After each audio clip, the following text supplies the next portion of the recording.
Welcome to the program C'est la vie. My name is Chantal Plante.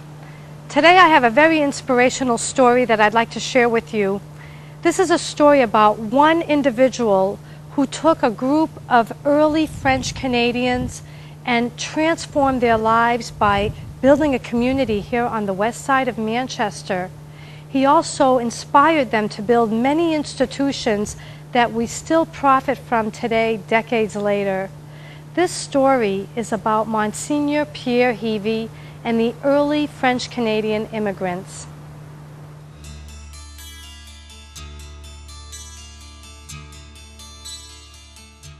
It all began in the late 1800s when French Canadians were migrating here to Manchester, New Hampshire by the thousands. Because of the harsh winters in Canada as well as bad soil, many of them were farmers and they could not make a living. So they were hopeful when they arrived here, and many came by horse and carriage. Others arrived by train because the automobile was not yet invented. There's even a legend that one French Canadian came here by snowshoe and crossed through the U.S. border. But whatever means of transportation they took, they all did have one thing in common, and that was a dream for a better life for themselves and their families.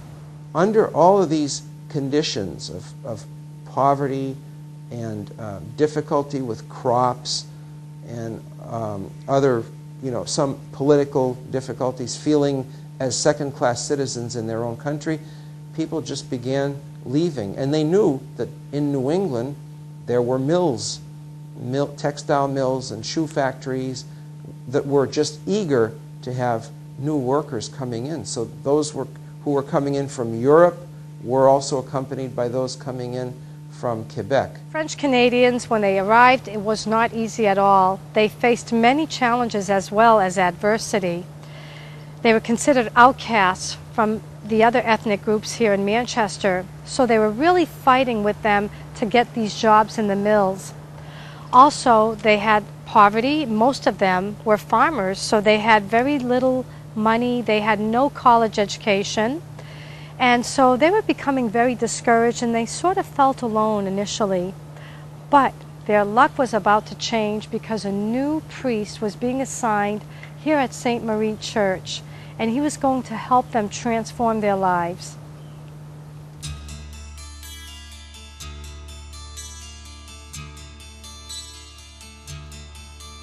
C'est la vie. Have your leaves all turned to brown?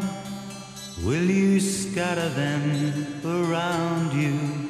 C'est la vie. Do you love? And then how am I to know if you don't let your love show for me? C'est la vie. Oh, c'est la vie. Oh, c'est la vie.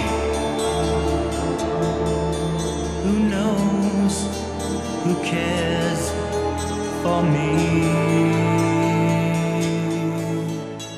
C'est la vie. Monsignor Hevy cared. He cared very much about the French Canadians because he was so compassionate, but he also had insight and wisdom, and he had vision. Monsignor Hevy was in Lewiston, Maine, and had founded a parish in Lewiston, Maine, had started a school, and had already developed a strong reputation as an administrator and as a person who could lead and who could incentivize people and get them to follow.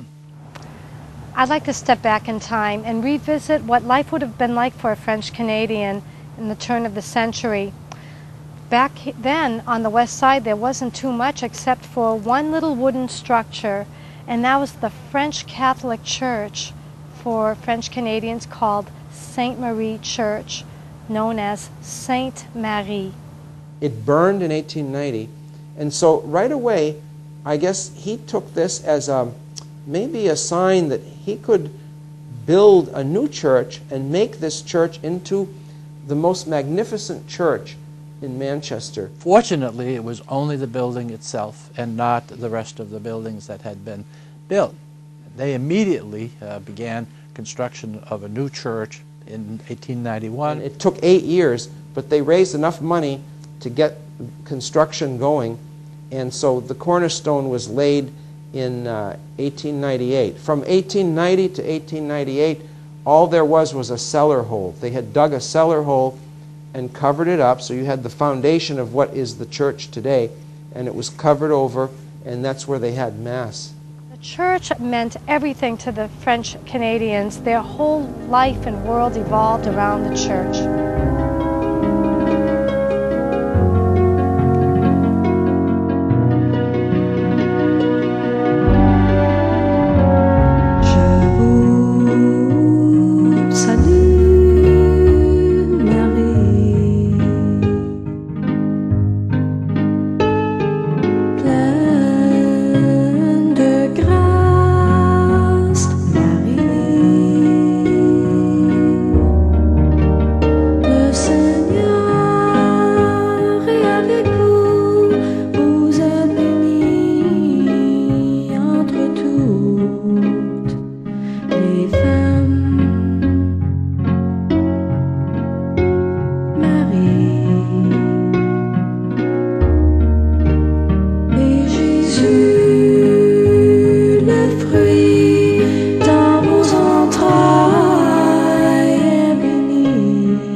Really is a statement of the people's faith. I think when you look at how poor these people were, you look at the houses, the buildings, especially in the Flatiron District, and you think that these poor people lived in that kind of drudgery, and yet they were willing to sacrifice their hard-earned little meager pays in the mills to build that magnificent temple. I think it really says a lot about their faith. Today you wouldn't see that. I don't think today you could build a church like that. I firmly believe that. If you're ever traveling through Quebec, Canada, every little town and village has the most beautiful churches centered right in the heart of town.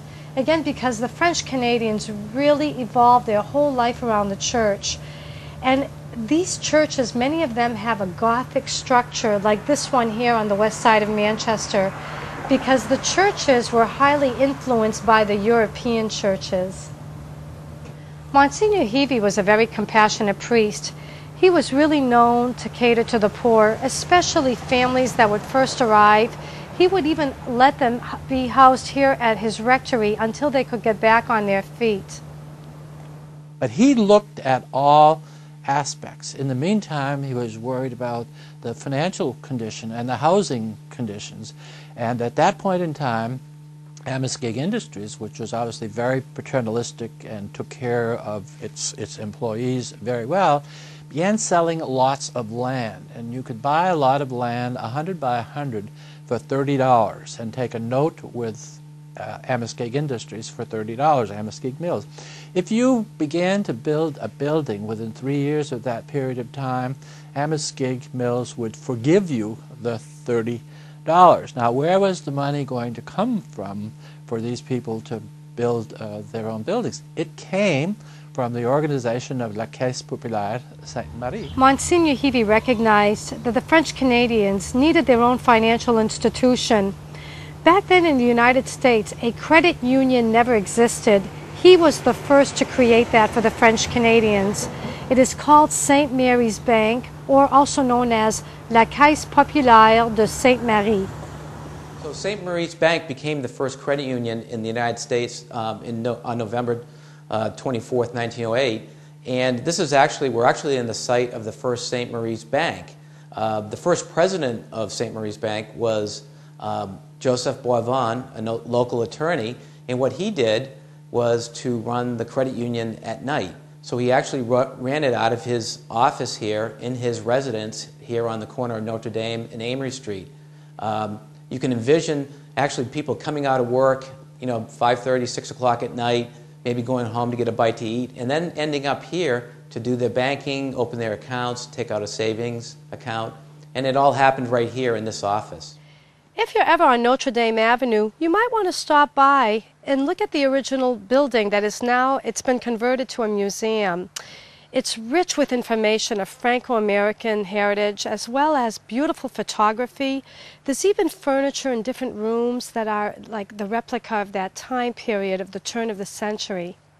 So this location remained the St. Mary's office from 1908 when it first began through 1913.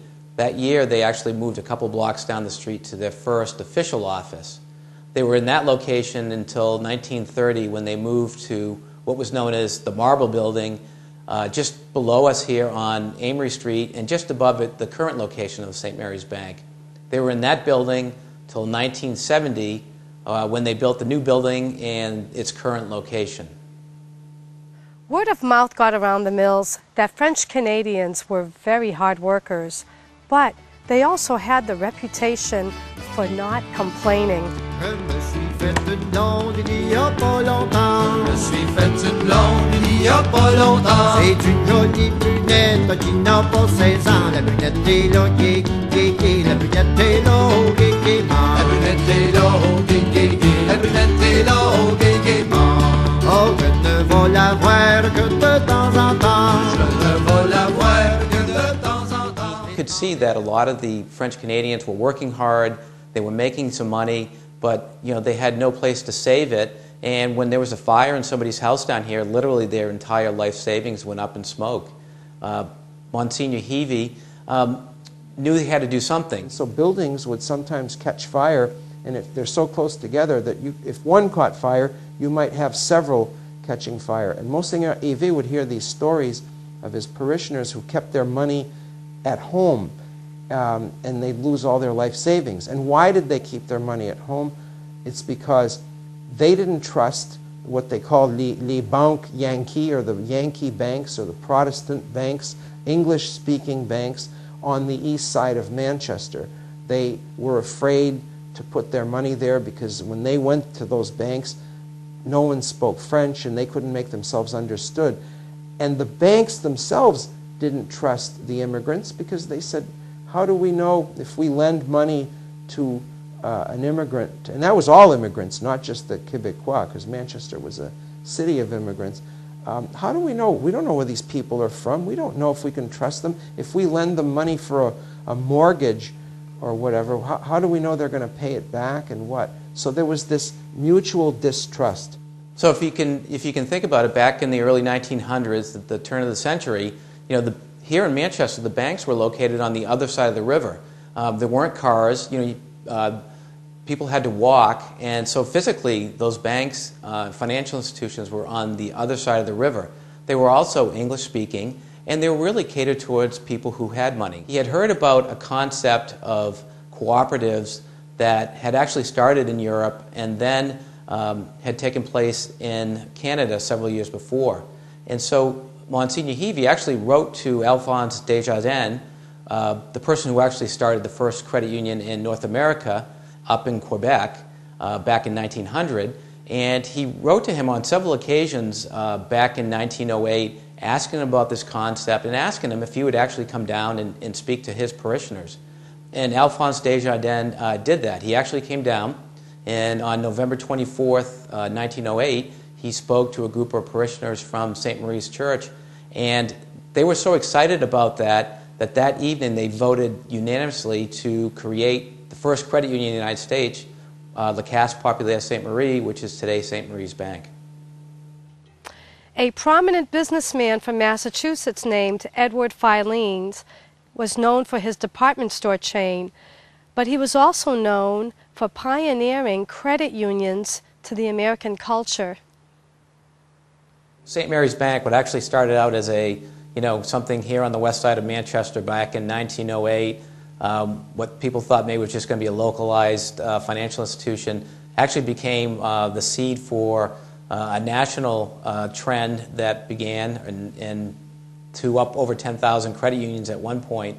And I'm standing actually next to a photograph of Edward Filenes, who many people associate with department stores, but Edward Filenes was actually a real driving force between taking what was created here on the west side of Manchester and really helping it become a national financial institution.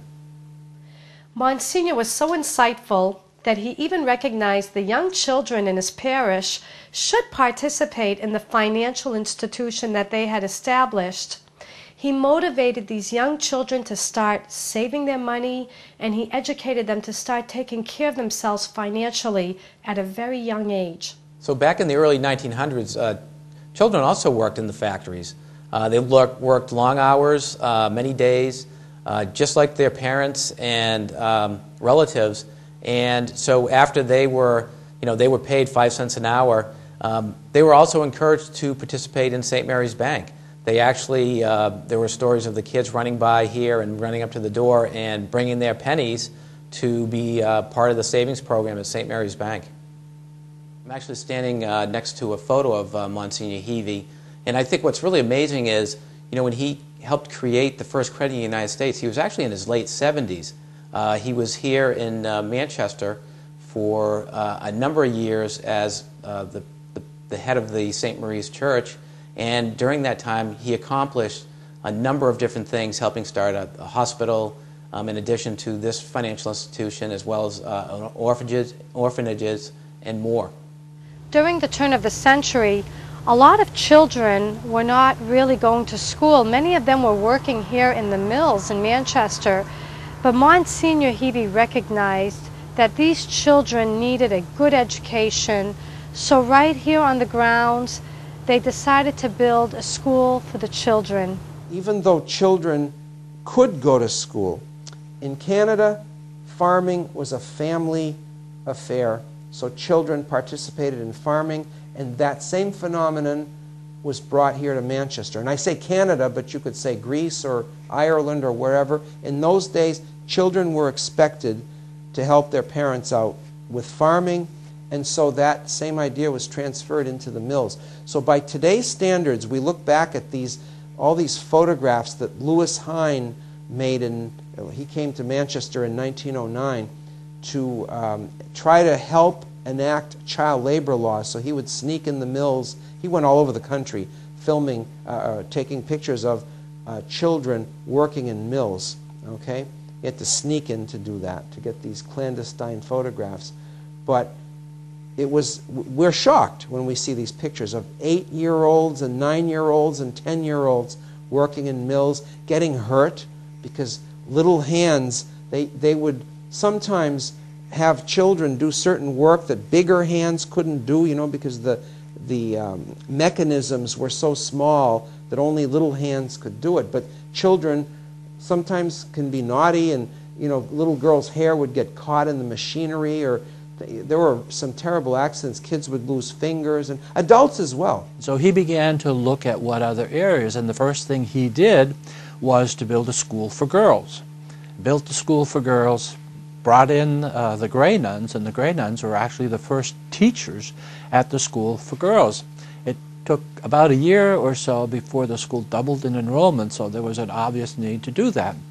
He then built l'École Sainte-Marie, which was for boys. So there was a boys' school and a girls' schools, but they were separate institutions, and he went after the Marist brothers, who then came. So the young ladies were taught by the Grey Nuns, and the boys were taught by the Marists.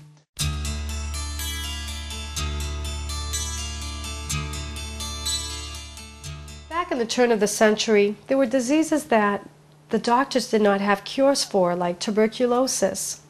So people were using hospitals like sort of as an institution to be institutionalized from the rest of society. Father, again, was a visionary and saw his responsibility to minister, again, to not simply the spiritual needs, but the physical needs, because these patients and these people came, and his parishioners came largely from Canada, with only their clothing and only their personal belongings. There was no healthcare system, there was no Medicare, there was no insurance. People were very much on their own in the 1800s. In 1890, the Elliott Hospital was established on the east side of Manchester. Monsignor recognized the importance that there was a need for a hospital also on the west side. So the parishioners built their first French Catholic hospital. It was called l'Hôpital de Notre-Dame, which was known as the Notre Dame Hospital. There was a center building which was brick, and there were two side buildings which were wood, and those were the orphanages and things. And we tore down the 1894 buildings to build the new Catholic Medical Center. But in 1954, there had been the Notre Dame building. Years later, that merged with another French Catholic hospital known as l'Hôpital de Sacré-Cœur, which is Sacred Heart Hospital. Today, we know this as Catholic Medical Center. For many years, Notre Dame Orphanage for boys existed there on the site and as a part of the hospital, and also a portion of it was housing for the elderly. The hospital grew, obviously, and prospered, and things changed, and people used hospitals more and more, whether it was for obstetrics or for surgery. More and more people were being cared for in the hospital rather than at home, which had been almost the tradition. Since the old hospital had the boys' orphanage attached to it, as you know, boys are rambunctious and they're playful like children should be, but that didn't go over very well for elderly or the people that were recovering. So Monsignor Heavey recognized that he had to move the orphans out of the hospital into their own separate buildings. And there he decided to purchase a lot on the west side on Kelly Street, which is known today as St. Peter's Home, one of the largest daycares in the city. I always thought that perhaps they had built that, but the building, which is on Kelly Street, was actually a building that was purchased. And it was called l'Orphelinat Notre-Dame. That was the first name when it first started. But in 1900, Monsignor bought a little home right here on Kelly Street and donated to the Sisters of Charity. And on May the 3rd, I would say 1902, then the children were transferred here. And in honor of Monsignor Heavey, the name was changed to l'Orphelinat Saint-Pierre instead of l'Orphelinat Notre-Dame.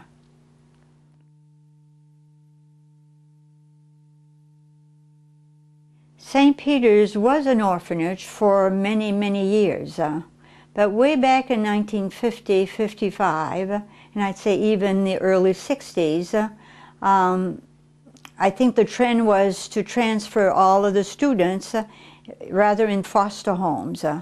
So eventually, I would say in 1960, the children were all transferred, so we started what we have today, a daycare. We first started with only 5, way back in 1960, and today in 2011, we have over 310 students. Many folks don't realize that Monsignor Heavey was buried on the hospital grounds, and here's his monument. He's tucked away right behind Catholic Medical Center in the older portion of the original hospital, Notre Dame Hospital. And his monument faces the street of Notre Dame Avenue. He retired in 1909 and died very shortly afterwards. He died in 1910, and one of his wishes was to be buried on the land of Notre Dame Hospital at the time. He wanted to be there with his flock and with the people he had served so well and so successfully for so many years. So that wish was granted, and when it came time to do the rebuilding of the 1954 building, that portion was needed for the construction of the hospital, and Monsignor Heavey was then moved to that beautiful corner of Wayne and Notre Dame Avenue where he is today. And again, many times there have been discussions about perhaps moving on to the parish or moving on to the church grounds or someplace else. And it always comes down to the fact that his wish was to be buried there. And people from that time on have said, with everything that he did for us, that is a simple wish that we're able to grant him. Oh, c'est la vie. Oh, c'est la vie. Who knows? Who cares for me? C'est la vie.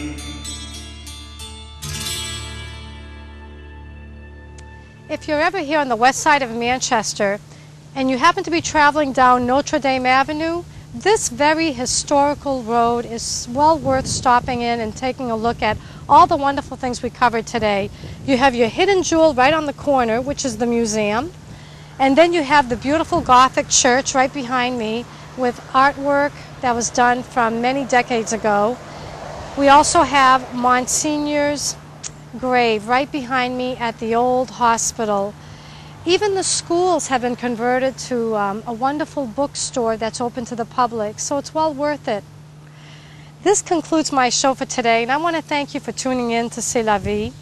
My name is Chantal Plante, and until next time, à bientôt.